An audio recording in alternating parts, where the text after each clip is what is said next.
I want to thank everybody for coming out. Good to see you. I'm supposed to be talking about my book, Cry Wolf. It's number 10 in the publication list. I'm thankful to Saskatchewan Book Week for choosing me among the authors in Saskatchewan to highlight this week. It's an honor. I was practicing law in Larange, and I heard about this young fella who got killed by wolves up at Points North. And I heard the talk in the communities. He must have crawled into a wolf den, they said. They said he must have been out trying to take photographs of them.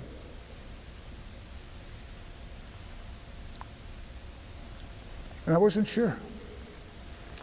I listened to the stories, the assumptions. I had my own experience with a wolf in that same territory. I was working at the Key Lake uranium mine in 1986, and I used to do a lot of walking and running.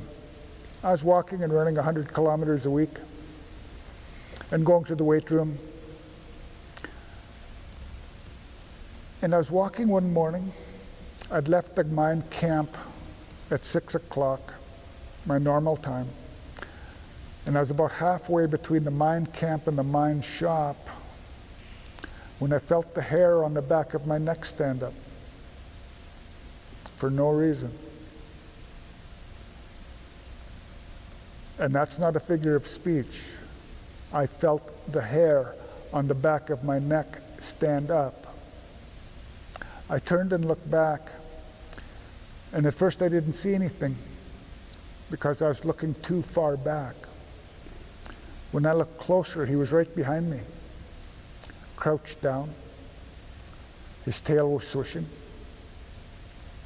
And I grew up around sleigh dogs in the community of Molinosa, and growing up, I was always told if a dog comes after you, you charge at the dog and yell. The last thing you do is run, because then he'll chase you and bite you. So that's what I did to the wolf. I charged at him, stomping my feet, yelling. I yelled so loud and so hard, I spit out my false teeth. I later found them when I stepped on them and broke them. The wolf turned and ran about 20, 30 feet, turned around and came right back. The grader had gone by. This is November 8th, I believe. The grader had gone by. I picked up a bit of snow, a chunk of snow that the grader had left on the side of the road to throw at the wolf when it came back, and would yell and charge at it and throw something when he came close. And we did that for a while with me yelling and throwing at him and him running away and turning around to come back. And while that interaction was taking place, I saw a van coming from the mill that turned and went to the mine camp. He didn't see me because I was around the corner from him. So in case another vehicle came and did the same thing, I wanted to work my way back to that intersection. So I'd get something out of the side of the road to throw at the wolf, and when he ran, I'd move down the road 10, 15 feet and pick up something else. And that way I worked my way back to the intersection. Through all of that, that wolf did not growl. He made no vocalizations whatsoever. The only sound was my swearing and the sound of his claws on the frozen road. And I realized, why would he growl at me? Dogs growl at you to scare you away. He didn't want to scare me away, he wanted to eat me.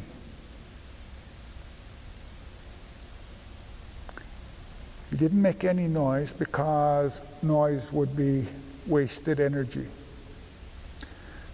And what I saw that day was pure energy, I can admire the beauty of him and his physical abilities. I weighed 170 pounds then. That's the heaviest I've ever been in my life because I was going to the gym and working out, and I had plateaued at about 172 pounds and couldn't put on any more weight no matter how hard I worked or how much I ate. And that wolf weighed about the same as me.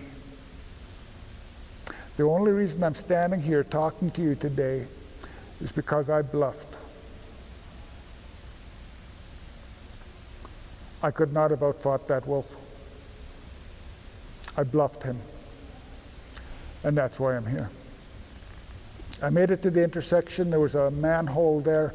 I crawled down the manhole, and the wolf went about 15 feet away and laid down.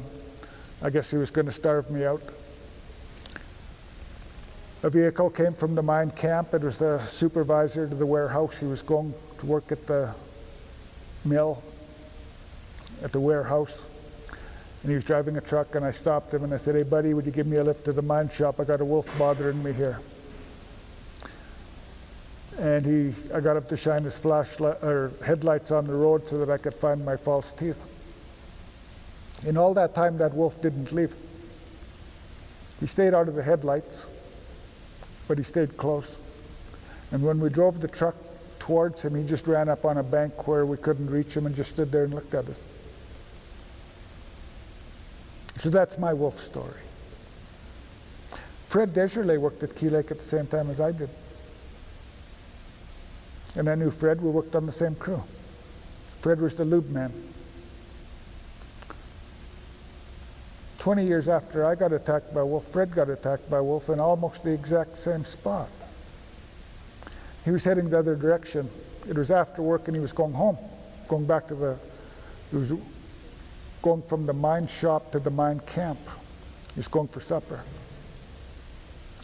And his habit was to run. He'd walk a distance, then run a distance, then walk a distance. And he had a pattern that he did.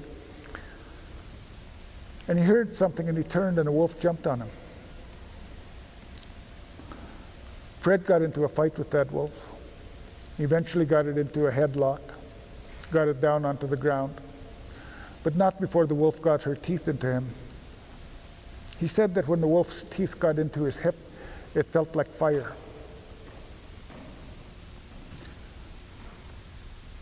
The mine workers were on their way from the mine shop to the mine camp at the end of their shift, riding in a bus. And at first the bus driver wasn't going to stop when he saw a wolf on the road with something, because he didn't know the something was Fred. And when he realized that the wolf had a person, he hit the brakes to the bus and the bus skidded to a stop just a few meters from Fred and the wolf that Fred was still holding down. And the miners, in trying to get off of the bus, piled up against the door. The door opened inwards and they were trying to push it out. They got a hold of Fred, got him on the bus and took him to camp. The difference between Fred's experience and mine is at the end of that day, I got attacked on my way to work. At the end of the day, I insisted on walking from the mine shop to the mine camp. I'm a bushman. I can't be afraid of wolves. And I knew that if I started riding the bus, that I would be. And it took a long time after that, after my experience walking, any sound that I heard, I was spinning around. I was expecting a wolf behind me. It took a long time, forcing myself to walk, to get past it. Fred didn't have that privilege. They flew him out in a medical flight, took him to Saskatoon to get stitches and rabies shots. And he didn't walk. And the post-traumatic stress is something that he still deals with. When I interviewed him a decade later, he was still dealing with it. He can't work night shift. He struggles to be in between two cities after sunset. Told me it almost wrecked his marriage. When I heard about Kenton, I sort of let people know that I was very interested in that case.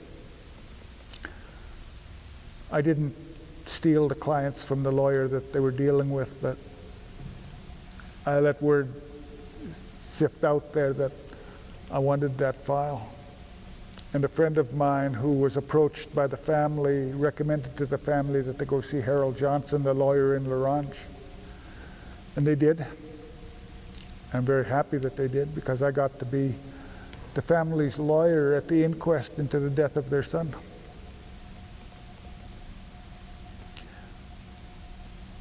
They did all of the work.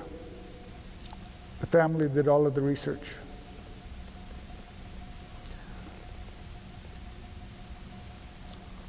By the time we got to the inquest, we were very well prepared for what we saw was going to come. Farley Mowat, famous Canadian author, wrote a book called Never Cry Wolf. And in that book, he wrote that wolves never attack human beings. They mostly eat mice.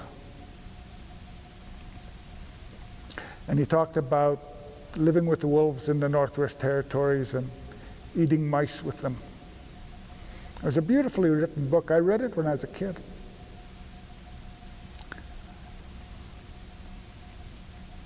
And it shaped the thoughts of not just people in Canada, but people from around the world. The Russians really liked Farley Mowat's book because the peasants in Russia were afraid of wolves and wanted guns. And the Russian government didn't want the peasants to have guns. So they promoted Farley's work, proving that wolves don't attack people. You have nothing to be afraid of. You don't need guns. And that idea spread till everybody believed it. But the book Farley Mowat wrote was a fiction. He hadn't been there. The things he said in the book he hadn't done. He never lived with the wolves. He never observed them. He sat in a bar and talked to people who'd seen wolves and wrote his stories. And when he was challenged about this fiction, this fantasy, this romance that he had written, he said he never let the facts get in the way of a good story. So that's the mindset of most Canadians, is that wolves don't attack people. They're romantic creatures. And it's true, we had no documented cases of a human being attacked by wolves, being attacked by wild wolves in North America in 100 years. That was correct. Farley wrote that in his book, and that was correct. We got to take that statement apart. No documented cases. After I got attacked by wolves, and having read Farley's book, I went home and I talked to my mother, a trapper. And I said, "Mom, you ever hear of trappers being attacked by wolves?" And she said, "Oh yeah, all the time. Your uncles Dolphus and Zacchaeus spent a night up in a tree while the wolves ate their dog team. Happened all the time. But it wasn't documented." Nobody listened to Aboriginal people, so their experiences weren't documented. So that part of the statement is true. There were no documented cases of wolves attacking people. No documented cases of wild wolves attacking people, because we knew that tamed wolves, wolves kept in captivity, had killed people. We knew that. We knew there was huge differences between captive wolves and wild wolves. Captive wolves will form hierarchies with alpha males and alpha females. And that's all something that most people have heard about. Wild wolves don't do that. They hunt in packs, but they don't necessarily have breeding male and breeding female exclusive and hierarchical pack structures. That occurs in domesticated wolves. So we've got this book, and Saskatchewan coroner's office has this case of someone who looks like they've been killed by a wolf in Saskatchewan, and they hired an expert named Paul Paquette to investigate this alleged killing by wolves. And Paul is well known for wolf research, and like Farley Mowat, he's a romanticist. And he wrote a report and came to the conclusion that Kenton Joel Carnegie was not killed by wolves. He was most likely killed by a black bear. And he cited all of the evidence to support his statement. He said that because Kenton's body was dragged twice, that it was more likely a bear, because bears drag their prey and wolves do not. Which has some accuracy to it. It's not necessarily true. He also found someone to look at the photographs taken by the police officer who was first on the scene, and the photographs of the tracks in the snow. And this person that Paul Paquette sought out identified bear tracks in one of the photographs. When you look at that photograph, there's a very prominent wolf footprint on the shore, on the bank, heading in the direction of the lake. On the lake, there are several tracks that are larger than all of the other wolf tracks in the photograph. And it's obvious that those tracks were made in slush. There was ice, and then a bit of water, and a few inches of snow. And when the animal walked through that slush snow, the tracks were made larger. And everybody else who looked at that photograph said, those are wolf tracks in snow. But Paul Paquette's expert identified them as bear tracks. And Paul Paquette used that expert's analysis throughout his report to support the argument that Kenton was attacked and killed by a bear. And then he made shit up.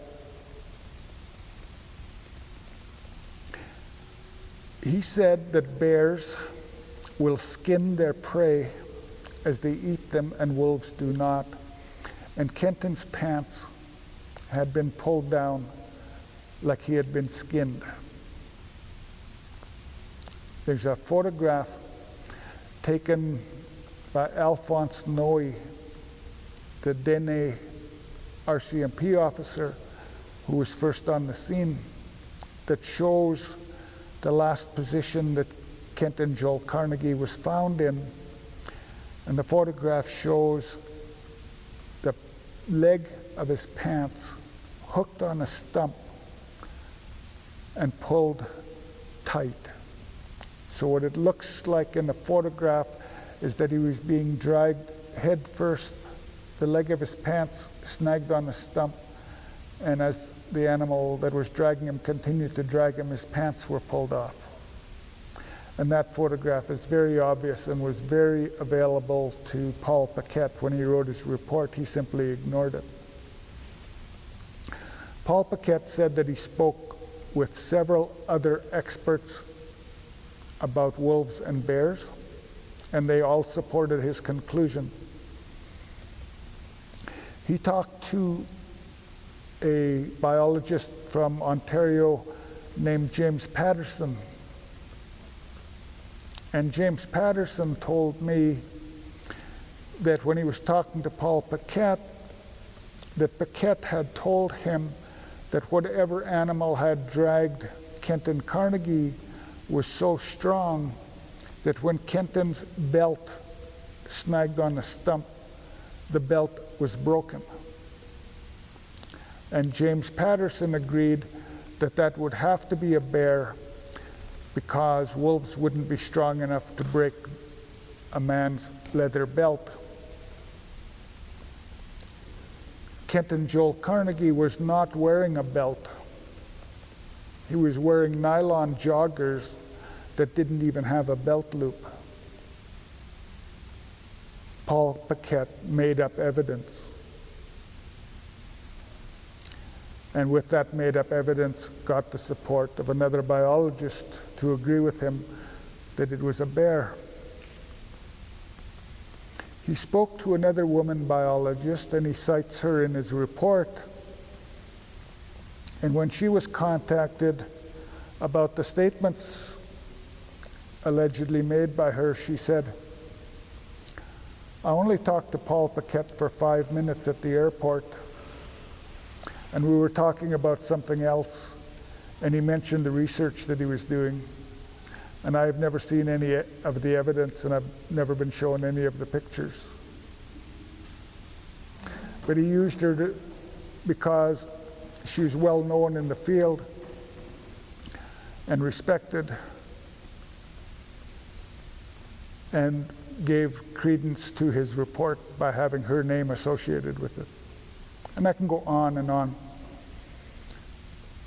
about how this slanted report changed people's perspective. And we've got a coroner's inquest, and this report is the main evidence that's going to be relied on by the coroner's office. And the family just wants the truth. His parents, Kim and Lori, just want the truth. And they talked to an expert from Alaska named Mark McNay. And Mark McNay is also well known in wolf research. There was a young boy in Alaska attacked by wolves, and the Alaskan government wanted facts. Do wolves attack people? And Mark McNay went out and did a study and found 100 incidents of wolves attacking people across North America, northern Canada, and Alaska. And one of the incidents that he reported in his report was the attack on me at Key Lake. They had it a little bit wrong, but it was in there. Paul Paquette did not talk to Mark McNay, even though Mark McNay is one of the leading experts in wolf attacks on humans. McNay did not speak with him or seek out his counsel, even though he was readily available. Paquette did talk to people around the world. He talked to people from Finland, and I've been in contact with those experts. And they too said, well, on the evidence that was shown to me, it looked like a bear, but I wasn't shown all of the evidence. I didn't have all of the reports, I just had what Paul Paquette told me. Mark McNay testified at the coroner's inquest. And as I was examining him, doing an examination in chief, and we went through all of Paul Paquette's report and took it apart, showed all of the flaws in it. It was the last day of the inquest, and it was the last witness. And I felt like I'd just beaten this case to death. And there came a point when I knew I was done. I'd won.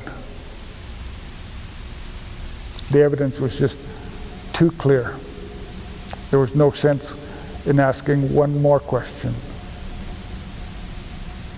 And I stopped.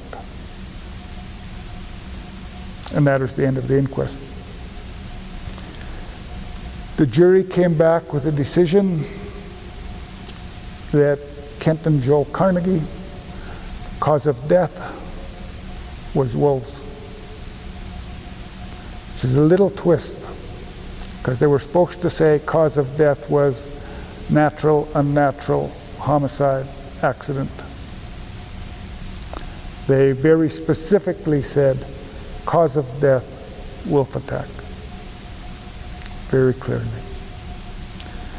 The last I heard, Paul Paquette was still out there, still telling his version and saying that the coroner's inquest jury was a O.J. Simpson jury.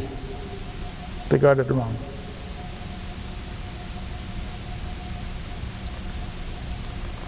There's been another wolf attack. A woman in Alaska out jogging. People coming down the road found her. Wolves had killed her, eaten large portions of her, and had dragged her. And when they killed the wolves that they thought were responsible, they found her DNA in the wolves. And all of the things in Paquette's report that he said were not likely to be committed by wolves were committed by wolves in that incident and are well documented. Wolves do attack and kill people. So what do? We certainly don't go out and kill every wolf. That'll create a disturbance in nature that we will suffer for a long, long time. But neither do we treat wolves like romantic images or something special. They're predators. That wolf who attacked me had no animosity toward me. I was just breakfast. And I have no animosity toward that wolf. He was looking for his breakfast, as he should. And I just happened to be there. We've got to find some way. How are we going to live here with them?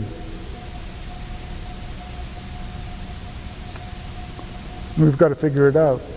It's not the wolf's job to figure out how to live with us. We have to figure this out. We've been depending on the provincial government to do research. And you'd think that this coroner's jury's decision would have led to research. The first documented case in North America of wolves attacking and killing a human being would have inspired the provincial government to do some research on wolves. How many are there? Where are they? What are they eating? There's lots of discussion at the inquest about the unregulated garbage dumps. And the mining companies have taken responsibility and have fenced off the garbage dumps and electrified the fences and keep the wolves out of the garbage. And that's resulted in a reduction in wolves following people when they're cross-country skiing, and a reduction in the number of wolves hanging around the camps. But the fishing camps and the other camps just throw their garbage in unregulated dumps. And the Saskatchewan government has done no research.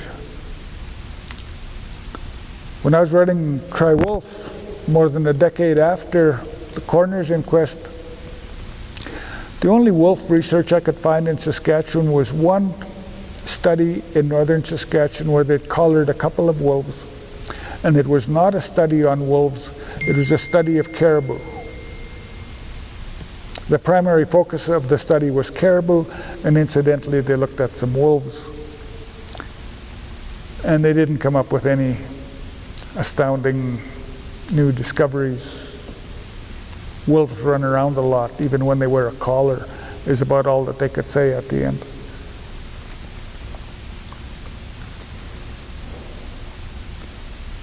And that's about it. Not a lot has changed. When the coroner's inquest was over, I promised the Carnegie family that I would write the book. Took me more than a decade. But here it is. I fulfilled my promise. Thank you very much for your time and your attention. Hi, kagado ano kumaganak, all my relations.